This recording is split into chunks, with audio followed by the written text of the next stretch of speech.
This is Korea.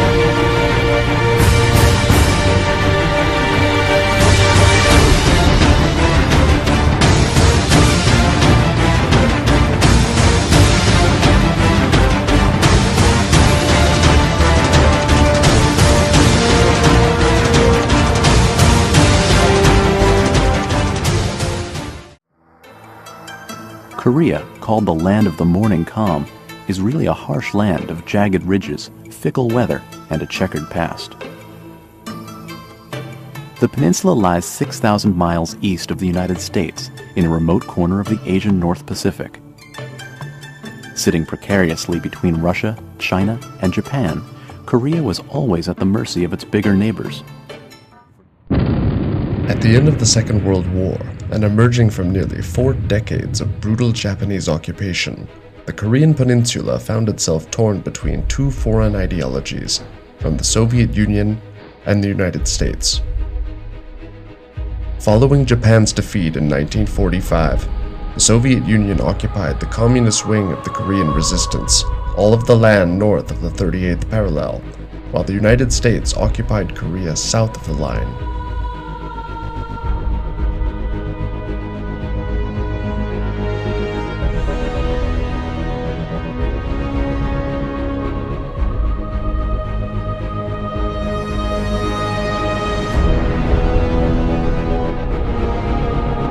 Kim Il-sung, who saw the United States appointing former Japanese collaborators to top leadership positions in the South. His intent was to unite Korea under one communist ideology.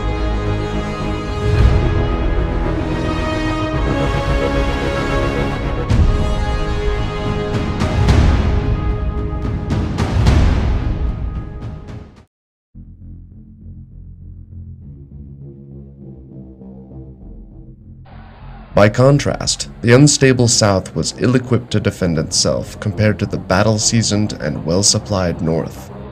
From 1945 to 1950, the South, under the leadership of Syngman Rhee, suffered massive civil unrest, often dealing with popular demonstrations with violent police retaliation.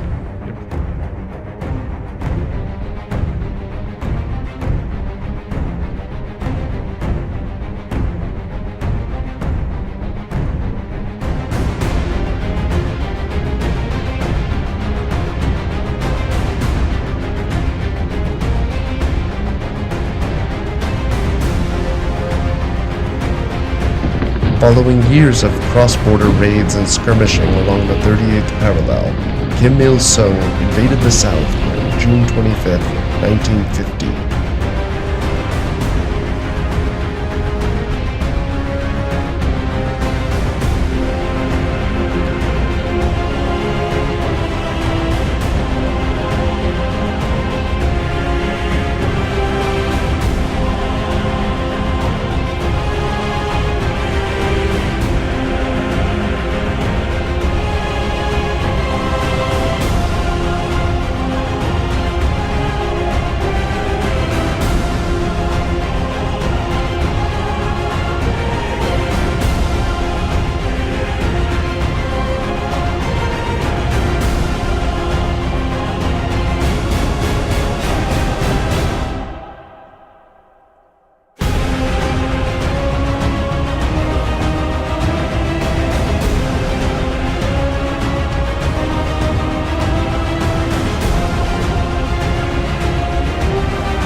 Colonel William E. Weber, retired U.S. Army.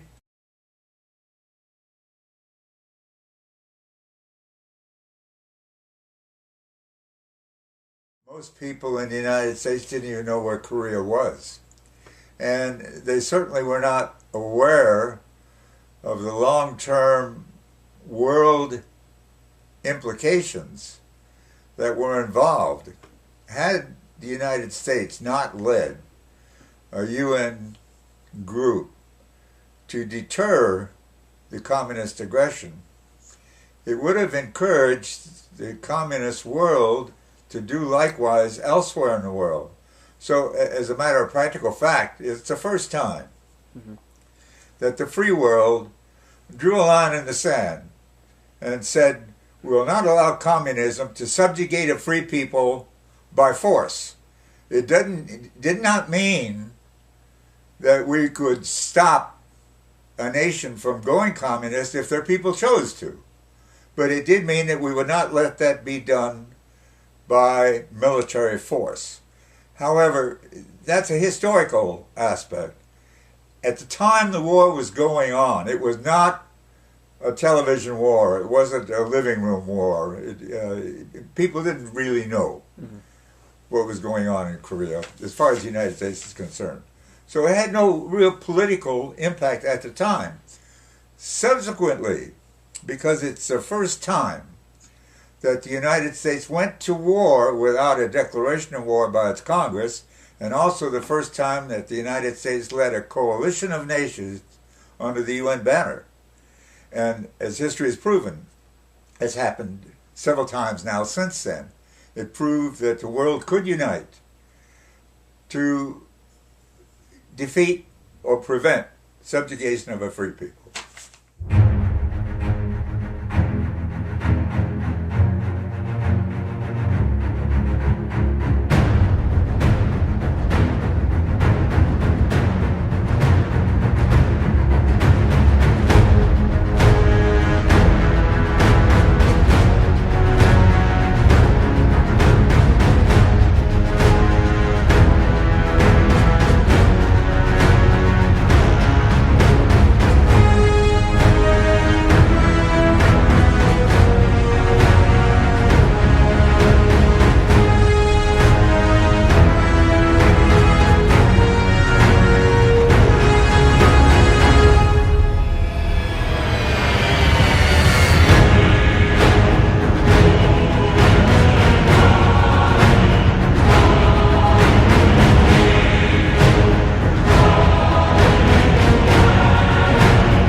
The main goal, as it was initially intended, was to restore the 38th parallel line. In other words, to force the North Koreans to cease their invasion, go back across the 38th parallel, and allow the two countries to remain as they were before the 25th of June, 1950.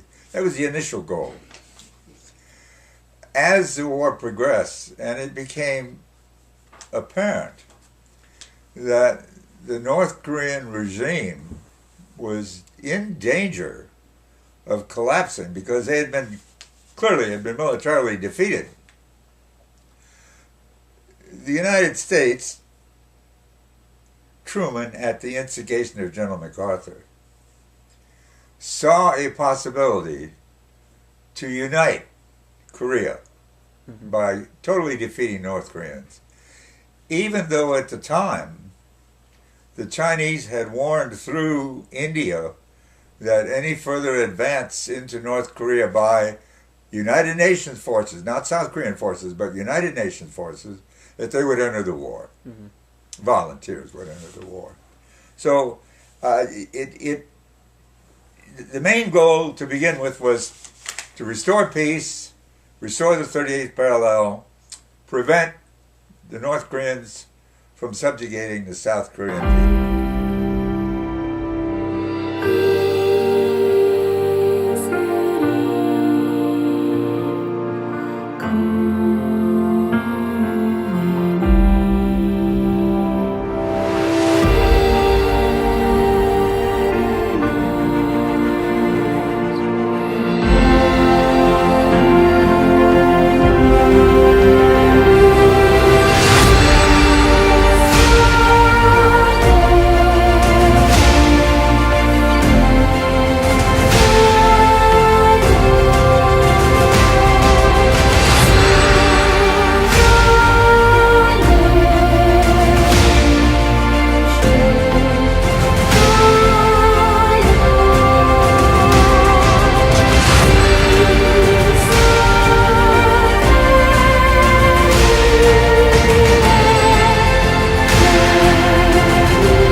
It's really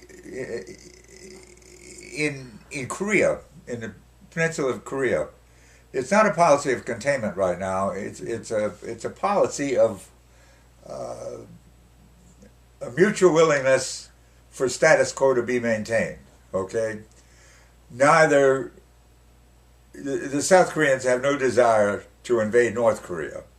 They have a desire to see Korea reunited, but they're not motivated to think of doing it militarily.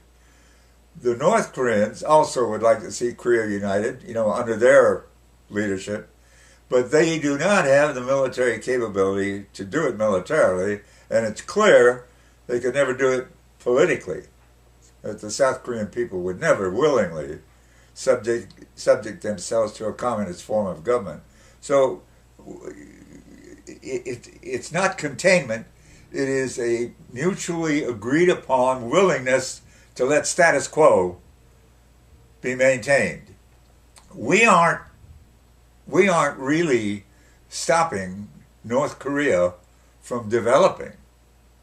If we were, we would prevent them from making intercontinental type ballistic missiles or having an atomic weapon or what have you. So we're not containing North Korea in that sense of the word. What we are doing is preventing North Korea from using its military capability to subjugate South Korea. Okay.